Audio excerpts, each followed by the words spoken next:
हो गया। देखो बेटा, आज हम चैप्टर पढ़ रहे हैं, इसका नाम क्या है? Buyback of share capital. याद है अपन ने जब शेयर कैपिटल का टॉपिक पढ़ा था तो दो टॉपिक्स मैंने आपको छोड़ दिए थे, कौन कौन से? बायबैक और रिडक्शन ऑफ कैपिटल। आज दोनों टॉपिक हम कंप्लीट करेंगे, buyback plus reduction of capital.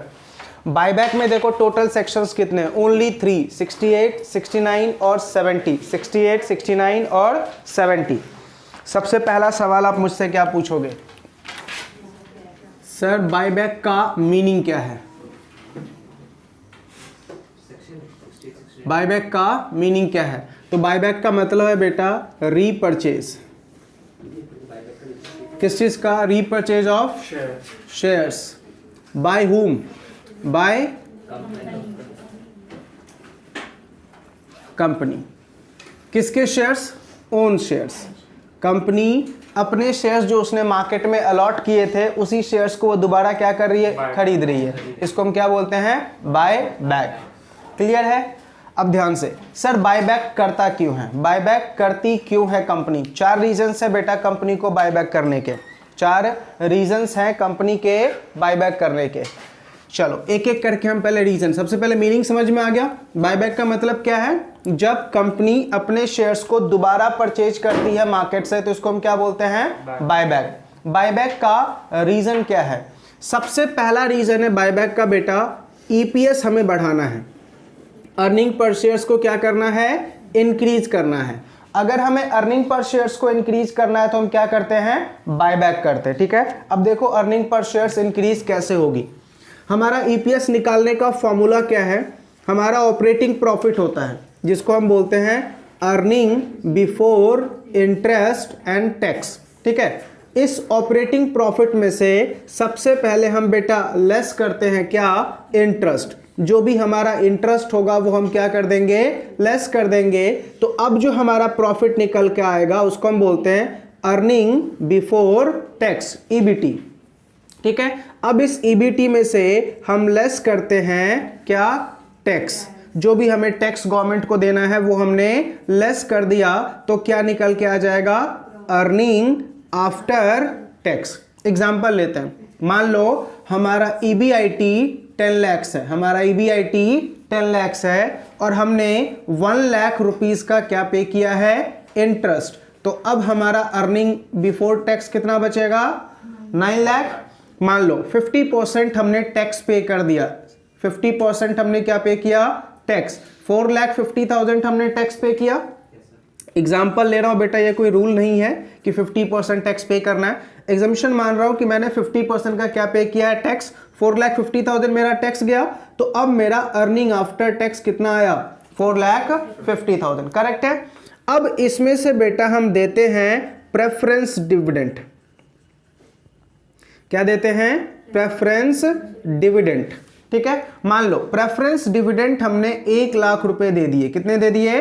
1 lakh. तो ये क्या बचा? 3,50,000। इस 3,50,000 को बोलते हैं अर्निंग फॉर इक्विटी। क्या बोलते हैं? Earning for equity. और ईपीएस का फॉर्मूला क्या होता है? तो earning per shares equal to earning for equity divided by number of equity shares. Earning per shares का फॉर्मूला क्या होता है? Earning for equity divided by number of equity shares. अब देखो ये सारा कुछ देने के बाद हमारे पास अर्निंग फॉर इक्विटी कितना बचा? 3,50,000। मतलब अब ये पैसा इक्विटी शेयर होल्डर को डिस्ट्रीब्यूट किया जाएगा एज अ डिविडेंड। 3,50,000। मान लेते हैं मेरे पास 10,000 इक्विटी शेयर्स है। कितने हैं? 10,000। तो मुझे बताओ अर्निंग पर शेयर्स मेरा कितना आ जाएगा? 35:1। 35:1 आ गया। अब इमेजिन करो अगर कंपनी इस 10,000 में से थोड़ा और ज्यादा लेते हैं बेटा, 35,000 लेते हैं। कितना शेयर्स है हमारा? 35,000। तो अर्निंग फॉर इक्विटी कितना आएगा? 10:1। ठीक है, अब मान लो कंपनी बायबैक कर रही है। कंपनी क्या कर रही है बेटा?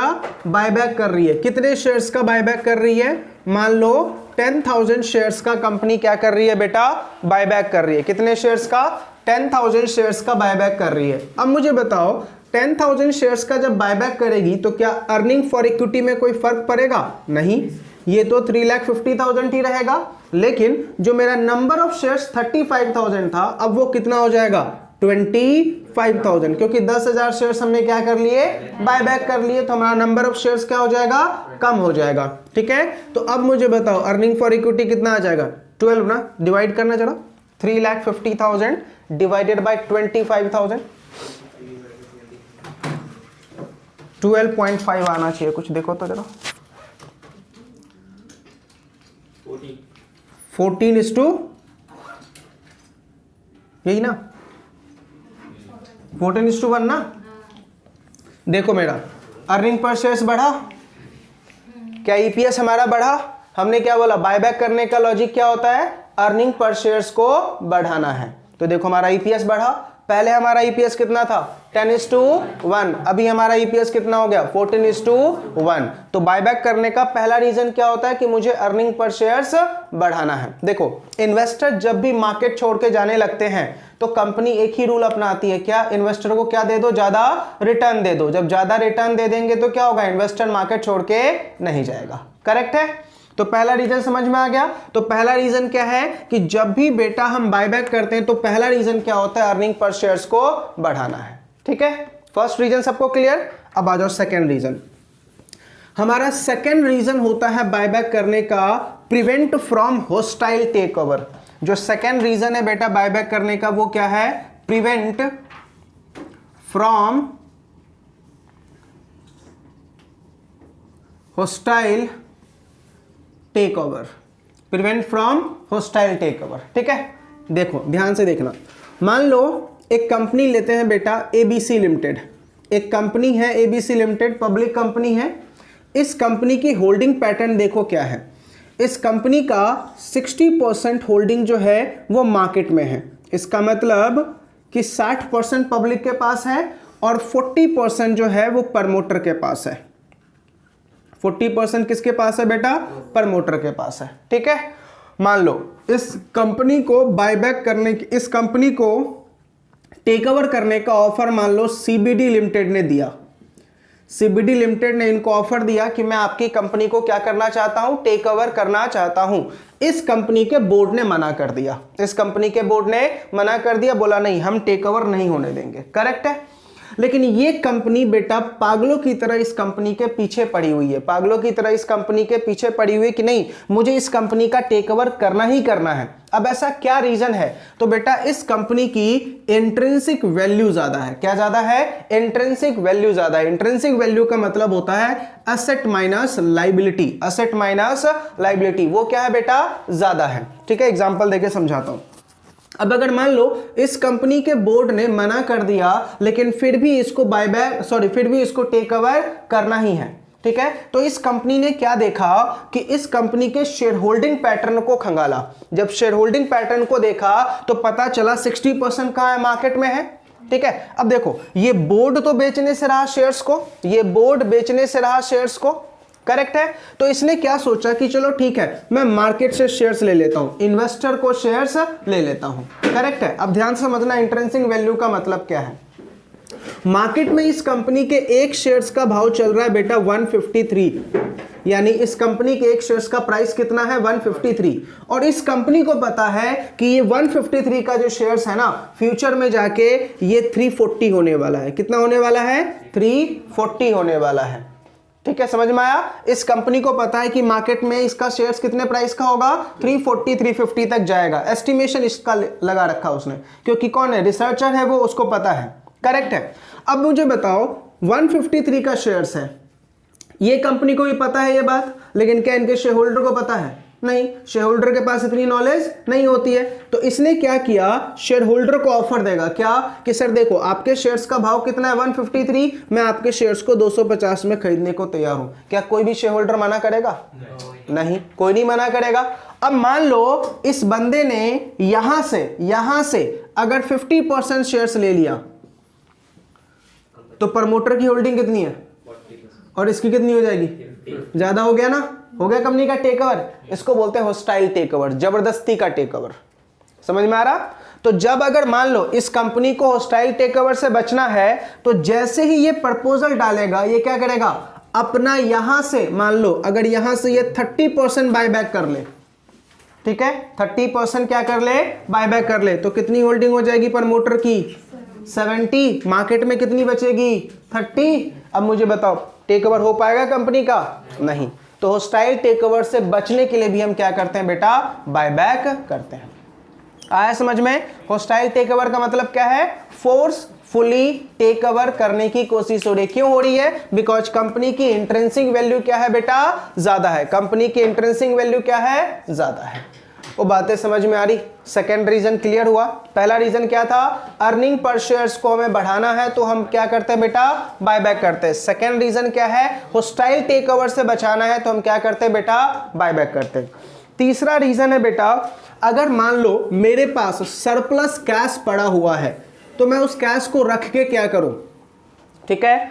तीसरा है बेटा रिटर्न ऑफ सरप्लस कैश। अगर मेरे पास सरप्लस कैश पड़ा हुआ है तो मैं उसको रख के क्या करूं, क्यों, ज्यादा कैश कभी कभी बेटा हमारे लिए ड्रॉबैक हो जाता है। फॉर एग्जांपल मान लो आप अपने वॉलेट में 10,000 का कैश लेके घूम रहे हो, वॉलेट ही चोरी हो गई, दिक्कत है ना।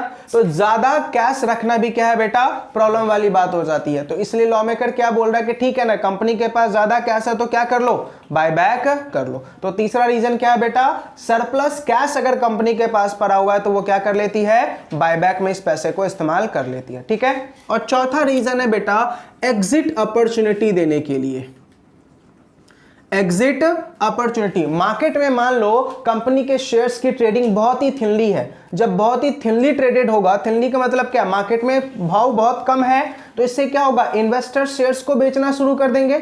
इससे कंपनी के गुडविल पे इंपैक्ट पड़ेगा। ऐसा लगेगा कि मार्केट में इस कंपनी की कोई वजूद नहीं रही, तो कंपनी उस वजूद को बचाने के लिए क्या करती है भाई, एक्स्ट्रा प्राइस पे शेयर्स को खुद ही खरीद लिया ताकि उनकी मार्केट रेपुटेशन वैसे ही बरकरार रहे। आ रही है बातें समझ में? तो ये चार ऐसे रीजंस हैं जिसकी वजह से बायबैक किया जाता है। इंडिया में जो टॉप मोस्ट रीजन है वो दो ही है, एक होस्टाइल टेक ओवर और एक ईपीएस बढ़ाने के लिए। आ रही है बातें समझ में? तो रीजन सबको क्लियर हो गया क्यों कंपनी बायबैक करती है। चलो अब आते हैं बेटा बायबैक करने का तरीका क्या है। अब एक एक चीजों को बहुत डिटेल में समझना, बायबैक करने का तरीका क्या है। हम तरीके को दो पार्ट में डिवाइड करेंगे, एक है बायबैक करने से पहले क्या करना है और एक बायबैक करने के बाद क्या करना है। करेक्ट है? बायबैक करने से पहले क्या करना है और बायबैक करने के बाद क्या करना है, ठीक है। तो सबसे पहले हम पढ़ते हैं कि बायबैक करने से पहले क्या करना है। तो लॉ मेकर सबसे पहला क्या बोल रहा है, बायबैक करने से पहले तुम अपने आर्टिकल ऑफ एसोसिएशन को चेक करो। किसको चेक करो? आर्टिकल ऑफ एसोसिएशन को चेक करो। करेक्ट है? बायबैक करने से पहले तुम क्या चेक करो? आर्टिकल ऑफ एसोसिएशन को चेक करो। आर्टिकल ऑफ एसोसिएशन में लिखा होना चाहिए कि बायबैक हो सकता है, बायबैक हो सकता है। अगर मान लीजिए आर्टिकल में ना लिखा हुआ है, आर्टिकल में क्या लिखा हुआ है, ना, तो आप सेक्शन नंबर 14 लगाइए और आर्टिकल ऑफ एसोसिएशन को ऑल्टर कीजिए। इसके लिए आपको स्पेशल रेजोल्यूशन पास करना पड़ेगा। क्या बताया था एसआर का मतलब, 75% या उससे ज्यादा मेंबर हाँ में होने चाहिए। जब भी एसआर पास करोगे इसके रिगार्डिंग एक फॉर्म फाइल करना है बेटा, MGT 14 फाइल करना है आरओसी को with in 30 days of passing the SR. ठीक है, सुनने पे ध्यान दो, एवरीथिंग नोट्स में लिखा हुआ है, बस सुनने पे फोकस करो। सबसे पहला आप क्या करोगे बेटा, आर्टिकल ऑफ एसोसिएशन में चेक करोगे। अगर आर्टिकल ऑफ एसोसिएशन में कुछ भी नहीं लिखा हुआ है तो पहले आप आर्टिकल को ऑल्टर कीजिए by passing the special resolution और उसकी रिपोर्ट किसको भेज दीजिए, आरओसी को सेंड कर दीजिए। करेक्ट है? अब आपने आर्टिकल ऑफ एसोसिएशन को ऑल्टर कर दिया, वहां पे आपने प्रोविजन डाल दिया कि हम बायबैक कर सकते हैं। करेक्ट है? अब मुझे बताओ बायबैक करने के लिए क्या चाहिए, पैसा चाहिए। बायबैक करने के लिए क्या चाहिए, पैसा चाहिए। तो अब पढ़ना पड़ेगा कि सर बायबैक करने के लिए पैसा कहां से आएगा, मतलब सोर्स ऑफ फंड क्या होगा। ठीक है, तो सेकंड पॉइंट हम क्या पढ़ेंगे, सोर्स ऑफ फंड क्या होगा बायबैक करने का। तो देखो बायबैक की जाती है करंट ईयर के प्रॉफिट से, बायबैक की जाती है करंट ईयर के प्रॉफिट से। अगर करंट ईयर का प्रॉफिट मेरे पास अवेलेबल नहीं है तो मैं लास्ट ईयर के रिजर्व से बाय बैक कर लूंगा, लास्ट ईयर के रिजर्व से बाय बैक करूंगा। करेक्ट है। अगर मान लीजिए लास्ट ईयर का रिजर्व भी मेरे पास नहीं है तो एक काम कीजिए, आपके पास जो प्रोसीड्स ऑफ इशू आ रखा था, जब आपने शेयर्स इशू किया था तो उससे पैसे मंगवाए थे ना, ठीक है, तो उस पैसे का इस्तेमाल कर लीजिए किसमें, बायबैक करने में। करेक्ट है। तो आपसे किसी ने पूछा बायबैक करने के लिए पैसा कहां से आएगा, तो क्या बोलोगे, 3 जगह से बायबैक करने के लिए पैसा आता है, करंट ईयर का प्रॉफिट, लास्ट ईयर का रिजर्व, और हमारे पास अगर कोई प्रोसीड्स ऑफ इशू पड़ा हुआ है तो हम उससे भी क्या कर लेंगे, बायबैक कर लेंगे। 2 बातें समझ में आ गई। बायबैक करने का सबसे पहला कंडीशन क्या है, आर्टिकल को चेक कीजिए। दूसरा कंडीशन क्या है, बायबैक करने के लिए तुम्हारे पास क्या होना चाहिए, फंड होना चाहिए। बायबैक करने के लिए तुम्हारे पास क्या होना चाहिए, फंड होना चाहिए। पूजा ये लेते जाओ। बायबैक करने के लिए तुम्हारे पास बेटा क्या होना चाहिए, फंड अवेलेबल होना चाहिए। तो मुझे बताओ ये फंड कहां से आएगा, तो हमने क्या बोला, करंट ईयर का प्रॉफिट, लास्ट ईयर का रिजर्व, लास्ट ईयर का रिजर्व और प्रोसीड्स ऑफ न्यू इशू। आपके पास जो प्रोसीड्स पड़े हुए हैं इशू के, उसका इस्तेमाल कर लीजिए। करेक्ट है। लास्ट टाइम रिपीट कर रहा हूं, हम क्या पढ़ रहे हैं, बायबैक करने का कंडीशन। पहला कंडीशन क्या है, आर्टिकल को चेक कीजिए। आर्टिकल में नहीं लिखा हुआ है तो आर्टिकल को ऑल्टर कीजिए एसआर पास करके और एमजीटी 14 आरओसी को फाइल कर दीजिए विद इन 30 डेज। करेक्ट है। दूसरा क्या है, बायबैक करने के लिए क्या चाहिए, पैसा, और ये पैसा कहां से आएगा, तो करंट ईयर का प्रॉफिट, लास्ट ईयर का रिजर्व, या हमारे पास कोई प्रोसीड्स पड़ा हुआ है। बताओ 2 फॉर्मेलिटीज याद हो गई, पक्का। चलिए अब हमने ये पढ़ लिया कि हम बायबैक कर सकते हैं या नहीं, औकात ढूंढ ली अपनी। चलिए ठीक है, अब बायबैक कितना कर सकते हैं, बायबैक कितना कर सकते हैं, ध्यान से सुनना। थर्ड पॉइंट बहुत इंपॉर्टेंट है, बहुत ईमानदारी से देखना। इधर लॉ मेकर बोल रहा है कि भाई कंपनी बायबैक करना चाहती है। बायबैक करने के लिए 2 बातें याद रखना है।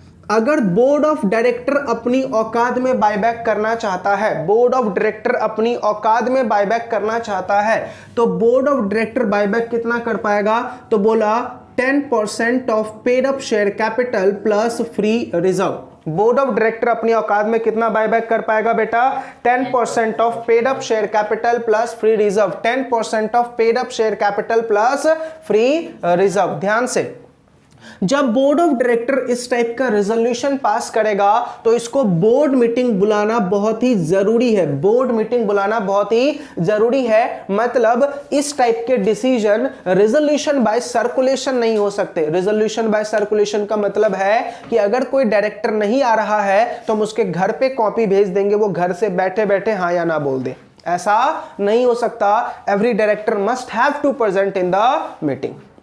समझ में आ गया।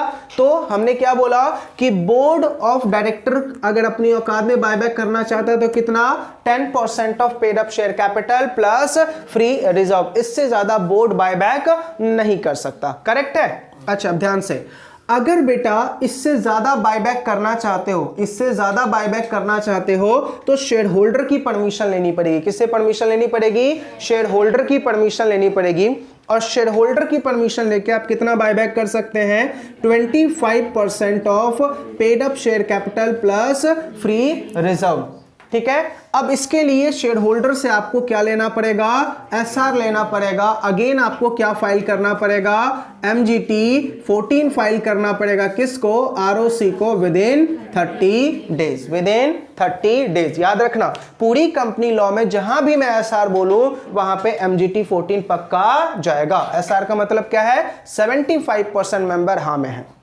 इतनी बातें बेटा समझ में आ गई, कोई डाउट। ध्यान से सुनना, मैंने क्या बोला, बोर्ड ऑफ डायरेक्टर अपनी औकात में कितना बायबैक कर सकते हैं, 10% of paid up share capital plus free reserve. अगर शेयर होल्डर से परमिशन लेके कर रहे हो तो कितना कर पाओगे, 25% of paid up share capital plus free reserve. इससे ज्यादा हम बायबैक नहीं कर सकते। ठीक है। अब आपको मैं एक प्रैक्टिकल क्वेश्चन करके समझाता हूं कि बायबैक कैसे हो सकता है और कितना किया जा सकता है। ठीक है। चलो एक एग्जांपल देखना। इसी लिमिट का मैं आपको एग्जांपल निकाल के बता रहा हूं क्योंकि आपके एग्जाम में प्रैक्टिकल क्वेश्चन आएगा तो आपको कैसे क्वेश्चन को टैकल करना है। मान लो एक कंपनी का 1 लाख शेयर्स है बेटा, 1 लाख क्या है, शेयर्स है एट द रेट ऑफ 10। तो कितना कैपिटल हो गया, 10 लाख हो गया। उस कंपनी का फ्री रिजर्व भी बेटा 10 लाख है। फ्री रिजर्व भी कितना है? 10 लाख है। ठीक है, फ्री रिजर्व भी कितना है बेटा? 10 लाख है। और मान लो कंपनी जो है, कंपनी के बायबैक का प्राइस है, कंपनी बायबैक कर रही है 50 रुपए में। कंपनी बायबैक कितने में कर रही है बेटा? 50 रुपीज में बायबैक कर रही है। ठीक है, चलो एक बात बताओ, शेयर होल्डर के परमिशन से कंपनी कितना बायबैक कर सकती है? 25% of paid up share capital plus free reserve. तो देख बेटा, तेरा पेड अप शेयर कैपिटल कितना है? 10 लाख, और तेरा फ्री रिजर्व कितना है? 10 लाख, यानी इसका कितना कर सकती है? 25%। तो बेटा वो कितना अमाउंट आएगा? 5 लाख आएगा। ठीक है, यानी कंपनी इतना बायबैक कर सकती है। अब एक बात मुझे बता, ये 5 लाख क्या आ गए बेटा? अमाउंट आ गया ना। अब मुझे बताओ, एक शेयर का बायबैक प्राइस कितना है? 50 रुपया ना। डिवाइड कर देंगे 50 से तो कितना आ जाएगा? 10,000 शेयर्स का कंपनी क्या कर सकती है बेटा? बायबैक कर सकती है। कोई डाउट यहां तक? कैसे निकाला हमने, समझ में आ गया? याद रहेगा हमने क्या किया? Paid up share capital plus free reserve, उसका मैक्सिमम लिमिट कितना है? 25%। जो हमारा अमाउंट आया, कितने में बायबैक कर रहे हो तुम? 50 रुपए में एक शेयर्स का बायबैक कर रहे हो, यानी कितने शेयर्स का बायबैक कर पाओगे मैक्सिमम? 10,000। तो आपको एग्जाम में कभी कभी पूछ लेता क्वांटम, कितने अमाउंट का बायबैक हो सकता है, तो क्या बोलोगे? 5 लाख। कितने अमाउंट का बायबैक हो सकता है? तो 5 लाख। अच्छा, ये पूछ ले कितने नंबर ऑफ इक्विटी शेयर्स का बायबैक हो सकता है, तो क्या बोलोगे? 10,000। समझ में आ गया? तो एग्जाम में चेक कर लेना कि वो क्या पूछ रहा, क्वांटम पूछ रहा है या नंबर ऑफ शेयर्स पूछ रहा है, क्वांटम पूछ रहा है या नंबर ऑफ शेयर्स पूछ रहा है। बताओ, ये 3 बातें रट्टा हो गई। यहां तक कोई भी डाउट? पक्का? एक बात मुझे बता बेटा, बायबैक करने से क्या क्रेडिटर को कोई दिक्कत है? बायबैक करने से क्या क्रेडिटर को कोई दिक्कत है? एग्जाम्पल, अभी अभिषेक ने बोला सर क्रेडिटर को कोई दिक्कत नहीं है। फॉर एग्जाम्पल, अभिषेक मेरे कंपनी का क्रेडिटर 200 करोड़ का पैसा ले रखा है मैंने इससे, मतलब पैसे देने बाकी है, मैं इसको साइड पे ताक पे रख रहा हूं, मैं बोल रहा भाई तुझे नहीं दे रहा, मैं बायबैक कर रहा हूं। दिक्कत है? अब दिक्कत है, अब दिक्कत है ना? क्यों भाई? एक बात बता, तू मेरा पैसा तो वापस करने के लिए तेरे पास पैसे नहीं है, लेकिन शेयर्स का बायबैक करने के लिए तुम्हारे पास बहुत पैसे हैं। तो लॉ मेकर ने इस बातों को भी ध्यान में रखा और क्या बोला कि बायबैक करने टाइम में एक चीज का खासा ध्यान रखना, तुम्हारे डेट इक्विटी रेशियो में फर्क नहीं पड़ना चाहिए। ठीक है, एक बात मुझे बताओ, 12वीं क्लास से 11वीं क्लास से अपन जो डेट इक्विटी रेशियो पढ़ते हैं, आइडियल डेट इक्विटी रेशियो कितना है? आइडियल डेट इक्विटी रेशियो कितना है? दिल तोड़ रहे हो नलायको। आइडियल डेट इक्विटी रेशियो कितना है? Very good, 1:1, 2:1। शर्म करो कुछ नलायको, शर्म करो। अकाउंट्स पढ़ते हो पूरी जिंदगी और आइडियल डेट इक्विटी रेशियो नहीं पता। बेटा एक मूवी आई थी इसी चीज को समझाने के लिए, आमदनी अठन्नी खर्चा रुपया। किसी ने उस मूवी का जिस्ट समझा ना? सिर्फ मूवी देख ली, मजा आ रहा है सर, कॉमेडी था। वो मूवी बेटा जब मैंने देखी थी मुझे भी नहीं समझ में आया, जब अकाउंट्स पढ़ा ना, और जब अकाउंट्स में डेट इक्विटी रेशियो 2:1 पढ़ा, तब जाके उस मूवी की वो पूरी कंसेप्ट समझ में आई कि मूवी क्यों बनाया गया था, क्या समझाना चाहते थे वो। आइडियल डेट इक्विटी रेशियो कितना है बेटा? चौथी कंडीशन की बात कर रहे हैं हम, 2:1। इसका मतलब क्या होता है? 1 रुपए की आमदनी पे तू 2 रुपए तक की लायबिलिटी बियर करने लायक है। 1 रुपए की आमदनी पे 2 रुपए की लायबिलिटी। लेकिन हम इंडियंस की एक खासियत होती है बेटा, हमारी औकात भले भी कितनी कम क्यों ना हो, 1 रुपए की आमदनी पे हम 10 रुपए खर्च करने की औकात जरूर रखते हैं। क्यों? उधर से लेंगे 5 रुपए, उधर से 5 रुपए, उधर से लेके इधर देंगे, उधर से लेके इधर देंगे। पूरी जिंदगी हम लाइफ में यही कर रहे होते हैं। तो लॉ मेकर क्या बोल रहा है कि भाई सुन जा, डेट इक्विटी रेशियो 2:1 से ज्यादा नहीं होना चाहिए। ठीक है, अब दोबारा दिल मत तोड़ना। सौरभ बता दो, उम्मीद है बेटा तू दिल नहीं तोड़ेगा। जल्दी बता जरा, डेट इक्विटी रेशियो का फॉर्मूला क्या है? नालायक, क्या है बेटा फॉर्मूला? जल्दी बता। शांत। DEBT, date divided by equity. Debt equity ratio का फॉर्मूला क्या है बेटा? Date divided by equity. एक बात बता बेटा, अगर मान ले मेरे कंपनी का डेट 4 लाख है, करेक्ट है, और मेरा इक्विटी जो है वो मान लो 2 लाख है। मेरा इक्विटी कितना है बेटा? 2 लाख है। ठीक है, अगर मैं इसको डिवाइड करूं तो कितना आएगा? 2:1 आएगा। दैट मीन्स मेरा जो कंपनी का डेट इक्विटी रेशियो है DER वो सफिशिएंट है, इक्वल है, इसमें कोई दिक्कत नहीं है। लेकिन इमेजिन कर बेटा, बायबैक करने से नंबर ऑफ शेयर्स क्या हो जाते हैं? कम हो जाते हैं, कम हो जाते हैं। इमेजिन करो कि मैं यहां से 1 लाख शेयर्स का बायबैक कर लूं। कितने का? 1 लाख शेयर्स का बायबैक कर लूं। अब मुझे बता, अब मेरा डेट कितना है बेटा? 4, और इक्विटी कितनी बचेगी? 1। अब मेरा डेट इक्विटी रेशियो कितना हो जाएगा? 4:1। लॉ मेकर ने बोला बेटा ध्यान से इस बात का खासा ध्यान रखना कि बायबैक करने के बाद यानी पोस्ट बायबैक तेरी डेट इक्विटी रेशियो कितनी होनी चाहिए? 2:1। अब कुछ बातें समझ में आ रही? लॉ मेकर क्या बोलना चाहता है? बेटा तू इक्विटी वालों डेट वालों को ताक पे नहीं रख सकता, उसकी भी बातें सुन, उसका भी पैसा वापस कर, फिर बायबैक कर। समझ में आ रहा? लेकिन गवर्नमेंट कंपनी ने क्या बोला इसमें बेटा? एक अमेंडमेंट आ गया। ठीक है, तो वहां पे लिख लीजिएगा। आप अपने नोट्स में देखेंगे तो वहां पे देखो डेट इक्विटी रेशियो का पॉइंट नंबर 4 लिखा हुआ है, और पॉइंट नंबर 4 के नीचे एक हाउएवर वाला पॉइंट लिखा हुआ है कि हाउएवर सेंट्रल गवर्नमेंट इसमें कुछ चेंज ला सकता है। पेज नंबर 352 पे बेटा, पेज नंबर 352 पे, करेक्ट है?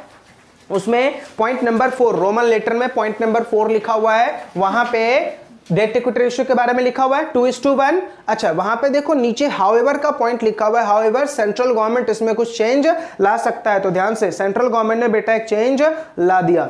सेंट्रल गवर्नमेंट ने क्या बोला? ध्यान से सुनना, अगर कोई बेटा गवर्नमेंट कंपनी है, कौन सी गवर्नमेंट कंपनी? कैसी वाली? NBFC।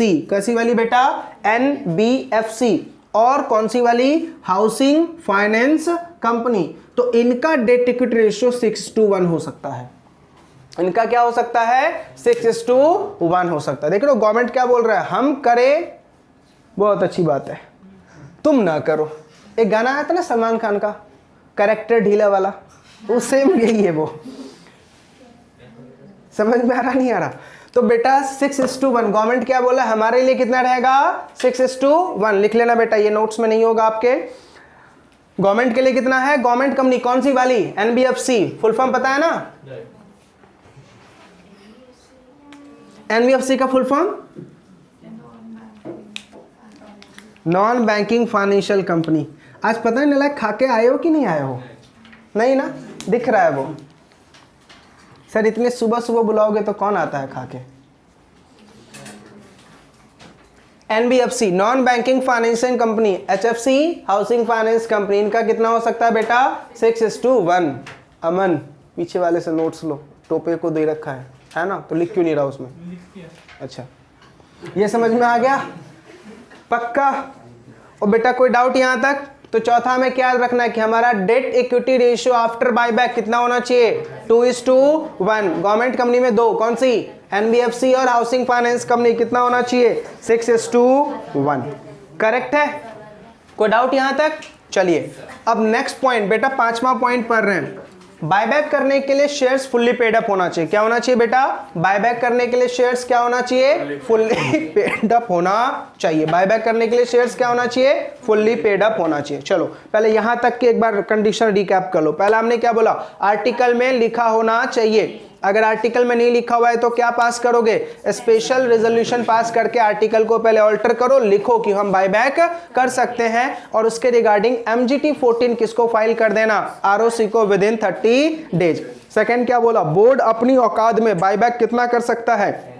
10% of paid up share capital plus free reserve. अगर बोर्ड इससे ज्यादा करना चाहता है तो भाई शेयर होल्डर से पूछ क्या by way of passing the special resolution कितना कर सकता है तू? 25% of paid up share capital plus free reserve. Next condition में क्या किया? सर बायबैक करने के बाद याद रखियो तेरा डेट इक्विटी रेशियो 2:1 से ज्यादा नहीं होना चाहिए। लेकिन अगर तू गवर्नमेंट कंपनी है, अगर तू गवर्नमेंट कंपनी है, हाउसिंग फाइनेंस और नॉन बैंकिंग फाइनेंशियल, तो ठीक है 6:1 भी तेरा रेशियो होगा तो चलेगा। और नेक्स्ट क्या बोला? Buyback always fully paid up shares का होना चाहिए, पार्टली पेड अप शेयर्स का बायबैक नहीं होगा। यहां तक बेटा कोई डाउट?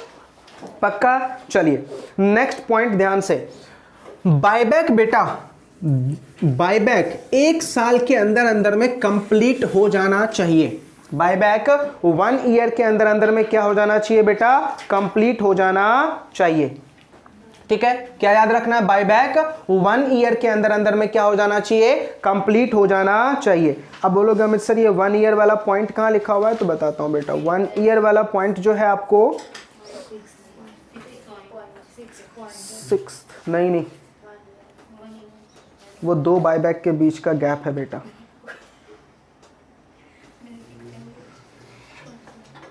पॉइंट नंबर 4 बेटा, 352 पेज पे point number 4, every buyback shall be completed with in 1 year. 1 year कहां से काउंट करना है, एसआर और बीआर। या तो एसआर पास करके तुम बायबैक कर रहे हो या बीआर पास करके। बीआर का मतलब बोर्ड रेजोल्यूशन, एसआर का मतलब स्पेशल रेजोल्यूशन। बीआर से कितना कर सकते हैं 10%, एसआर से कितना कर सकते हैं 25%। करेक्ट है, कोई डाउट। अभिषेक बोल रहा है सर कोई कंपनी कितनी बार बायबैक कर सकती है, बेटा तेरी मर्जी, जितनी बार करना है कर, लेकिन 2 बायबैक के बीच का गैप 1 साल होना चाहिए। याद रहेगा, 2 बायबैक के बीच का गैप 1 साल होना चाहिए। देखो 2 1 साल वाले पीरियड आ गए, कौन सा, 2 बायबैक के बीच का गैप 1 साल होना चाहिए, और एक बायबैक जो तूने शुरू किया 1 साल के अंदर अंदर में कंप्लीट कर दो। 1 साल के अंदर अंदर में क्या कर दो, कंप्लीट कर दो। करेक्ट है। अब ध्यान से बेटा, अब अगर तूने बायबैक किया है, ठीक है, मान लो मैं आज कंपनी का, मान लो मेरी कंपनी है, मैं बायबैक कर रहा हूं, ठीक है, उसके बाद मैं फिर इशू भी कर रहा हूं। आपको नहीं लगता लॉ मेकर क्या बोलेगा, भाई तू पागल हो गया, एक बार क्या कर रहा है बायबैक और फिर उसके बाद पैसे मंगवा रहा है। ठीक है, गेम क्या चल रहा है। तो लॉ मेकर ने रिस्ट्रिक्शन लगा दिया, क्या बोला, भाई बायबैक कंप्लीट होने के विद इन 6 मंथ तू नया इशू नहीं ला सकता। याद रहेगा, क्या याद रखना है, बायबैक कंप्लीट होने के विद इन 6 मंथ तू नया इशू नहीं ला सकता। लेकिन हाँ, उन 6 महीने के दौरान में, यानी 6 महीने के में जो मैंने रिस्ट्रिक्शन डाला है कि तू नया इशू नहीं ला सकता, ठीक है, उन 6 महीने में तू 4 चीजें कर सकता है।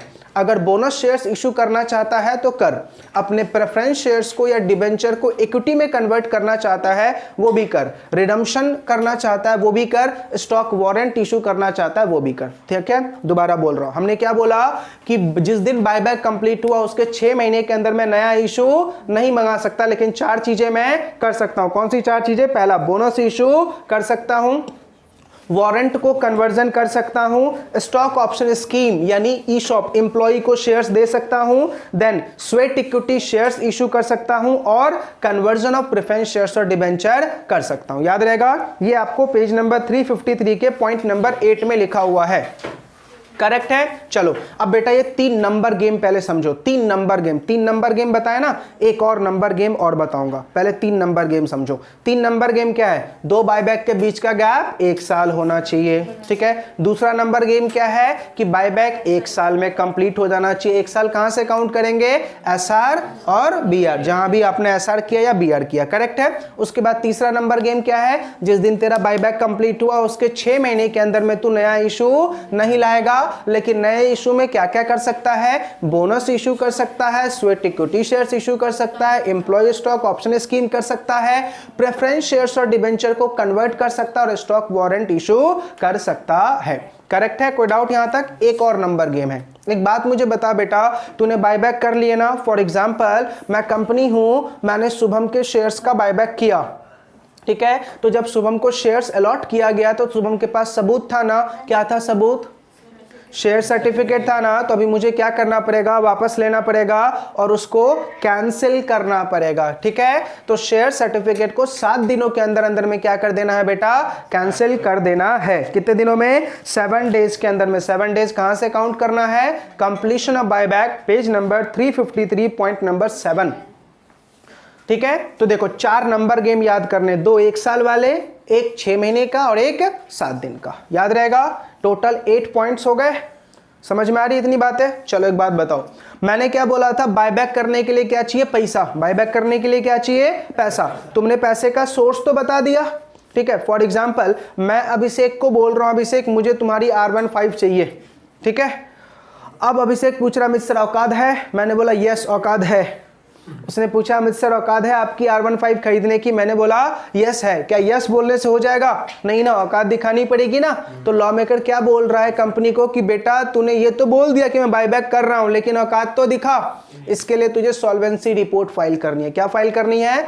Solvency report. अब तुझे बेटा 3 फॉर्म सिखा रहा हूं, ठीक है? 3 फॉर्म अपन को बायबैक में लगते हैं। पहला फॉर्म है SH9। SH9 में क्या बताएगा तुम? Solvency report. क्या बताएगा बेटा? Solvency report. यानी कि तुम क्या हो बेटा? सॉल्वेंट हो। पॉइंट नंबर 6 बेटा, पॉइंट नंबर 6, ठीक है? SH9 में क्या फाइल करोगे बेटा? सॉल्वेंसी रिपोर्ट फाइल करोगे कि हम सॉल्वेंट है, हमारी औकात है बायबैक करने की। करेक्ट है? SH9 में क्या दिखाना है तुम्हें? सॉल्वेंसी रिपोर्ट दिखानी है। किसमें बेटा? SH9 में। करेक्ट है? चलो अब एक बात बताओ, हमने बायबैक करने के लिए SH9 दिखा दिया, हमने बायबैक करने के लिए क्या दिखा दिया बेटा? SH9 दिखा दिया। एक बात बताओ, जब तुम रेजोल्यूशन पास करोगे ना तो उसमें लिखना पड़ेगा, रेजोल्यूशन जब पास करोगे SR वाला या BR वाला, तो उसमें बता कितने नंबर ऑफ शेयर्स का तू क्या कर रहा है? बायबैक कर रहा है। किस प्राइस पे कर रहा है बायबैक, ठीक है? किनके शेयर्स तू बायबैक कर रहा है, ये सारी बातें उस रेजोल्यूशन में क्या करनी पड़ेगी? दिखानी पड़ेगी। अब एक बात बताओ, आपको नहीं लगता कि बायबैक जब हो रहा है तो कंपनी को इसका रिकॉर्ड मेंटेन करना चाहिए? करेक्ट है? तो बायबैक करने के बाद कंपनी को एक रजिस्टर मेंटेन करना होगा। बायबैक करने के बाद कंपनी को क्या मेंटेन करना होगा? रजिस्टर। रजिस्टर है बेटा SH10। किसमें? SH10 में आपको एक रजिस्टर मेंटेन करना। देखो आपके नोट्स में लिखा होगा SH10, मिल रहा पॉइंट नंबर 9 में, ठीक है? अब SH10 में क्या क्या दिखानी है बेटा? SH10 में क्या क्या दिखानी है कि तूने बायबैक करने के लिए कितना पैसा पे किया है, डेट ऑफ कैंसिलेशन, यानी किस दिन तूने शेयर सर्टिफिकेट को कैंसिल किया था ना, वो 7 दिन वाला पॉइंट, किस दिन तूने शेयर सर्टिफिकेट कैंसिल किया, date of extinguishment and physical destruction and such other particular. ये सारी चीजें तुम्हें कहां दिखानी है बेटा? SH10 में दिखानी है। करेक्ट है? तो आपको रजिस्टर मेंटेन करना है। 2 फॉर्म याद हो गए? SH9 for solvency report, SH9 for solvency report to the ROC, SH10 buyback का रजिस्टर मेंटेन करेंगे। करेक्ट है? एक बात मुझे बता, तूने रजिस्टर मेंटेन तो कर लिया, क्या ये बात ROC को बतानी जरूरी नहीं है? बताना पड़ेगा ना। तो बायबैक कंप्लीट होने के बाद बायबैक का रिटर्न भेजना पड़ता है। बायबैक कंप्लीट होने के बाद क्या भेजना पड़ता है? बायबैक का रिटर्न भेजना पड़ता है कि सर अपन ने बायबैक कंप्लीट कर दिया। इसके लिए फॉर्म है बेटा SH11। कौन सा फॉर्म है?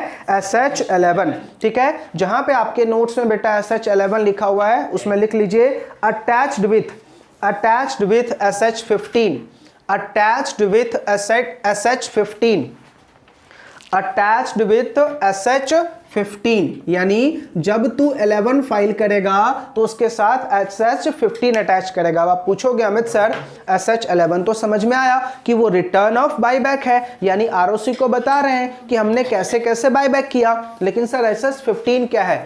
SH15 बेटा ऑथेंटिकेशन है। ऑथेंटिकेशन किसका? डायरेक्टर्स का। वो क्या बोल रहे हैं कि सर हमने जो भी किया है वो लॉ के दायरे में किया है, हमने किसी भी प्रोविजन का वॉलेशन नहीं किया, किसी भी प्रोविजन का वॉलेशन हमने नहीं किया। करेक्ट है? तो क्या लिखा आपने वहां पे? SH10 लिखो, SH15 ना, हाँ, साइंड बाय, लिखो signed by at least 2 director, signed by at least 2 director. SH10 को, SH15 को साइन कौन करेगा? At least 2 director. ब्रैकेट में लिखना, out of which 1 shall be MD, out of which 1 shall be MD, out of which 1 shall be MD, और comma डाल के लिख देना इफ एनी, यानी हर एक कंपनी में MD रखना कंपलसरी नहीं होता है। तो अगर तुम्हारी कंपनी में MD है तो याद रखना 2 डायरेक्टर में से एक MD होना चाहिए। मान ले तेरी कंपनी में MD था और तूने सिग्नेचर सिर्फ किसका भेजा? 2 डायरेक्टर का, नल एंड वॉइड। ROC उस लेटर को एक्सेप्ट नहीं करेगा। तुम्हें किसका सिग्नेचर चाहिए? अगर MD है तो एक MD चाहिए ही चाहिए, ठीक है? MD नहीं है तो तू डायरेक्टर का क्या कर दो बेटा? भेज दो। आ रही है बातें समझ में? तो चलो हम 4 फॉर्म की बात कर ले, ठीक है, अब इसको ऐसे ही ब्लॉक में याद रखोगे तो ही बायबैक का रेगुलेशन याद रहेगा। 4 फॉर्म कौन कौन से? SH9 में क्या भेजूंगा? Solvency report. SH10 में क्या मेंटेन करूंगा? Register of buyback. SH11 में रिटर्न ऑफ बायबैक और साथ में अटैच करूंगा SH15 जिसके ऊपर 2 डायरेक्टर का साइन होगा और उसमें से एक डायरेक्टर कौन होना चाहिए? MD, अगर है तो, नहीं है तो 2 डायरेक्टर से भी काम अपना चल जाएगा। ठीक है, तो देखा जाए अभी तक हमने टोटल 12 पॉइंट्स पढ़ लिए। ठीक है, ध्यान से अब एक बार इन सारे पॉइंट्स को पार्ट वाइज गेम खेल लेते हैं। ठीक है, पहला हमने क्या पढ़ा कि आर्टिकल में लिखा होना चाहिए। ठीक है, दूसरा बोर्ड ऑफ डायरेक्टर मैक्सिमम 10% तक कर सकता है, शेयर होल्डर से रेजोल्यूशन लेके 25% तक, बायबैक करने के बाद डेट इक्विटी रेशियो 2:1 होना चाहिए, लेकिन गवर्नमेंट कंपनी NBFC वाली है और हाउसिंग फाइनेंस है तो 6:1 भी चलेगा। बायबैक करने के लिए शेयर्स क्या होना चाहिए? फुल्ली पेड अप होना चाहिए। अब आ जाओ, यहां तक खत्म। अब नंबर्स गेम। 2 बायबैक के बीच का गैप 1 साल, 2 बायबैक के बीच का गैप 1 साल। जिस दिन तुमने बायबैक शुरू किया मतलब SR पास किया वहां से 1 साल में बायबैक कंप्लीट हो जाना चाहिए। तीसरा, जब बायबैक कंप्लीट हुआ 6 महीने के अंदर में नया इशू मत लाना, लेकिन 5 चीजें क्या कर सकता है? कन्वर्जन ऑफ प्रेफरेंस शेयर्स और debenture into equity, bonus shares, sweat equity shares, eShop और स्टॉक वारंट को कन्वर्ट कर सकते हो। करेक्ट है। और चौथा नंबर गेम क्या था बेटा? कि बायबैक करने के बाद 7 डेज के अंदर अंदर में कैंसिल कर देना आपको शेयर सर्टिफिकेट। करेक्ट है। तो 4 हमने नंबर गेम की बात कर ली। अब आते हैं फॉर्म्स की बात करते हैं। फॉर्म्स में क्या था? एक डिक्लेरेशन ऑफ सॉल्वेंसी SH9, दूसरा रजिस्टर ऑफ बायबैक SH10, तीसरा return of buyback SH11 attached with SH15 signed by 2 director out of which 1 shall be the MD if any. कोई डाउट यहां तक? चलिए अब बताइए बायबैक करने का सोर्स क्या है? करंट ईयर का प्रॉफिट, लास्ट ईयर का रिजर्व या प्रोसीड्स ऑफ इशू, इससे हम क्या कर सकते हैं? बायबैक कर सकते हैं। कोई डाउट बेटा यहां तक? पक्का सारी बातें समझ में आ रही है या नहीं? करेक्ट है। इसी के साथ हमारा छोटा सा सेक्शन नंबर 68 खत्म हो गया। कौन सा? अभी तक अपन ने जो भी पढ़ा ये किस में पढ़ा बेटा? सेक्शन नंबर 68 में पढ़ा। ये जितनी बातें अभी तक हमने सीखी है क्या था?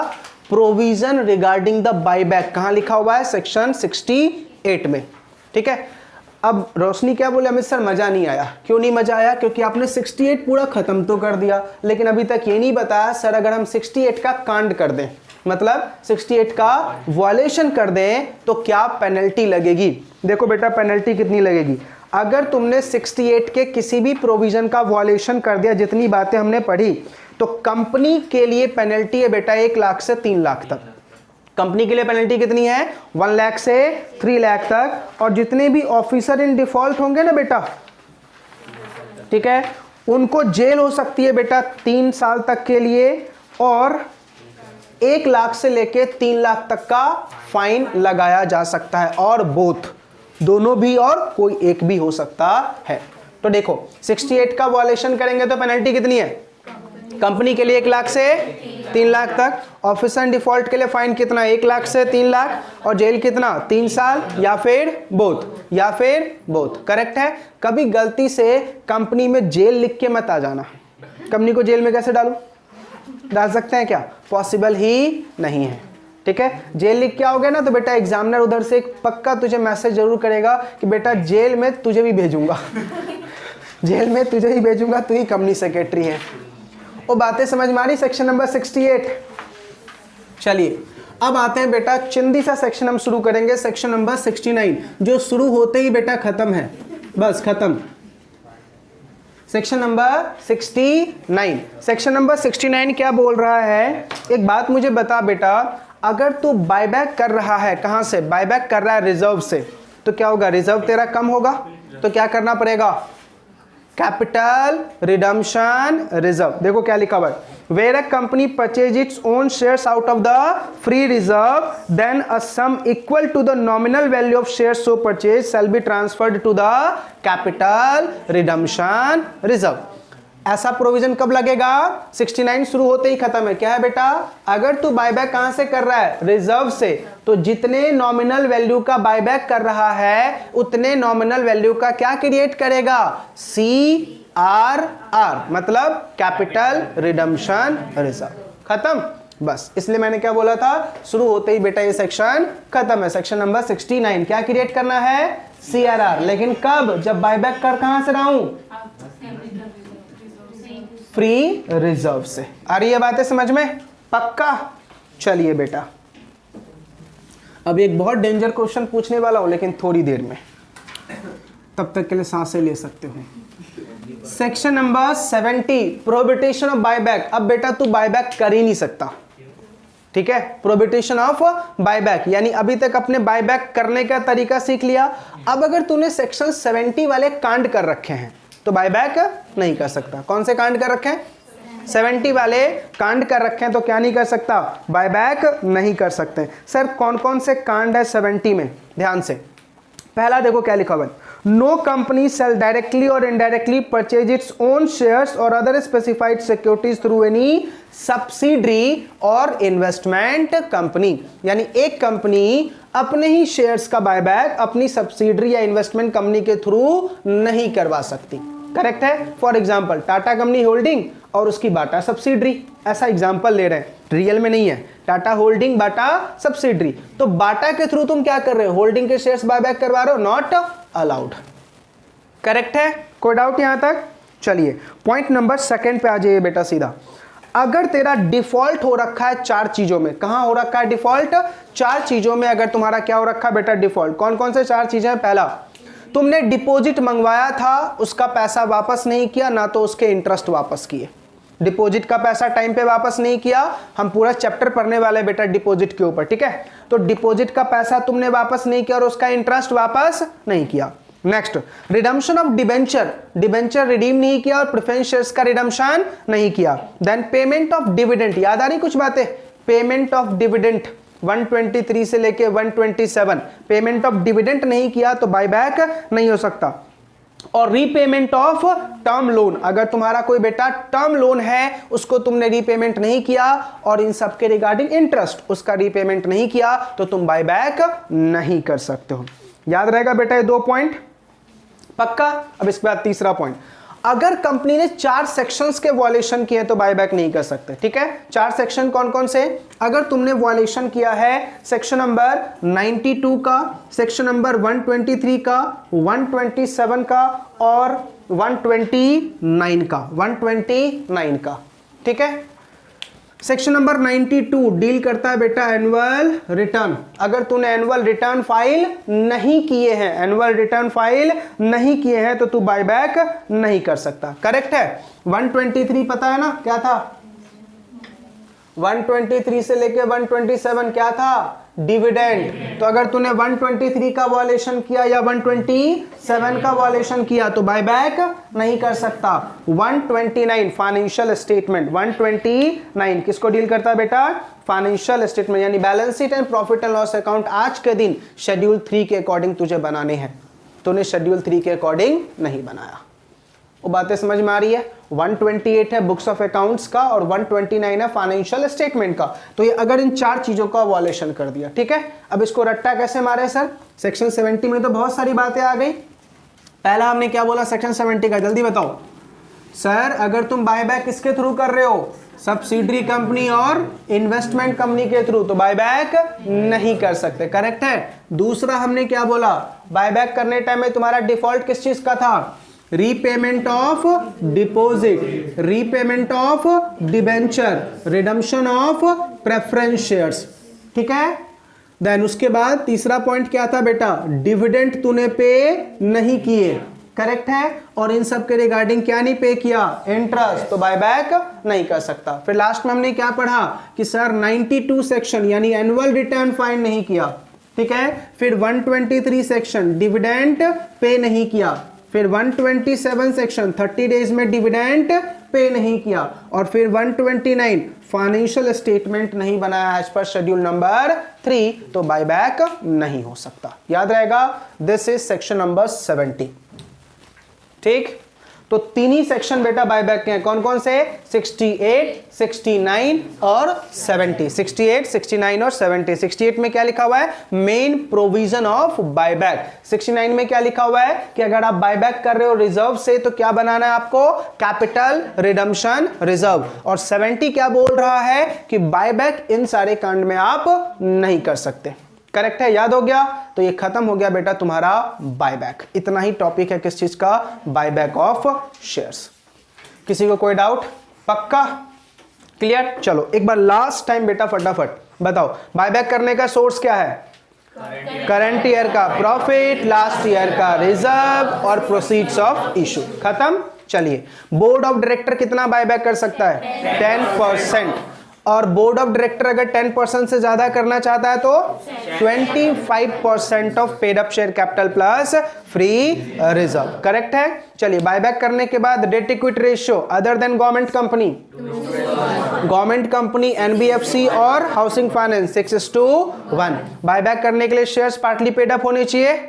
नहीं सर, फुल्ली पेड अप होने चाहिए। बायबैक करने के लिए क्या होने चाहिए? Fully paid up. बताओ चार फॉर्म कौन कौन से? SH9 for solvency, SH10 for register, SH11 return of buyback attached with SH15 sign by 2 director, one of whom shall be MD। Correct है। चलिए, बायबैक करने के लिए 4 नंबर गेम। 2 बायबैक के बीच का गैप 1 ईयर। एक बायबैक कितने सालों में कंप्लीट हो जाना चाहिए? 1 ईयर। शेयर सर्टिफिकेट को कैंसिल कब तक कर दोगे? With in 7 days of completion of buyback. और एक क्या था? बायबैक करने के विद इन 6 मंथ में क्या नहीं लेके आओगे? नए इशू नहीं ला सकते। क्या क्या ला सकते हैं? बोनस, स्वेट इक्विटी, ई शॉप, स्टॉक कन्वर्जन और रिडम्पशन कर सकते हैं। किस चीज का? प्रेफरेंस शेयर्स का और डिबेंचर का। करेक्ट है। 68 क्या? अच्छा, पेनल्टी कितनी है कंपनी को? 1 लाख से 3 लाख और ऑफिसर इन डिफॉल्ट को 1 लाख से 3 लाख तक का फाइन और जेल मैक्सिमम 3 साल तक का। ठीक है। और फिर बोथ भी हो सकता है। 68 क्या बोल रहा है? बायबैक अगर रिजर्व से करोगे तो क्या मेंटेन करोगे? Capital redemption reserve. और 70 सेक्शन क्या बोल रहा है? तुम अगर 9 चीजों का डिफॉल्ट करके आओगे तो हम बायबैक नहीं करने देंगे। पहला, इन्वेस्टमेंट कंपनी और सब्सिडरी कंपनी के थ्रू तुम बायबैक नहीं कर सकते। दूसरा, अगर तुमने डिविडेंड पेमेंट का डिफॉल्ट कर रखा है, एनुअल रिटर्न का डिफॉल्ट कर रखा है, 127 सेक्शन 30 डेज में तूने डिविडेंड नहीं पे किया और 129 financial statement as per schedule 3 नहीं बनाया तो बायबैक नहीं करने देंगे। रिडम्पशन ऑफ प्रेफरेंस शेयर्स और डिबेंचर का तुमने डिफॉल्ट कर दिया तो बायबैक नहीं करने देंगे। एनुअल रिटर्न का डिफॉल्ट कर दिया तो बायबैक नहीं करने देंगे। क्लियर है ना? सिंपल सेक्शन है, याद रहेगा। कब तक? जब तक है जान, या ओनली फॉर दिस संडे? चलिए बेटा, इससे इजी नहीं बता सकता बेटा बायबैक। ये हमारा बायबैक खत्म।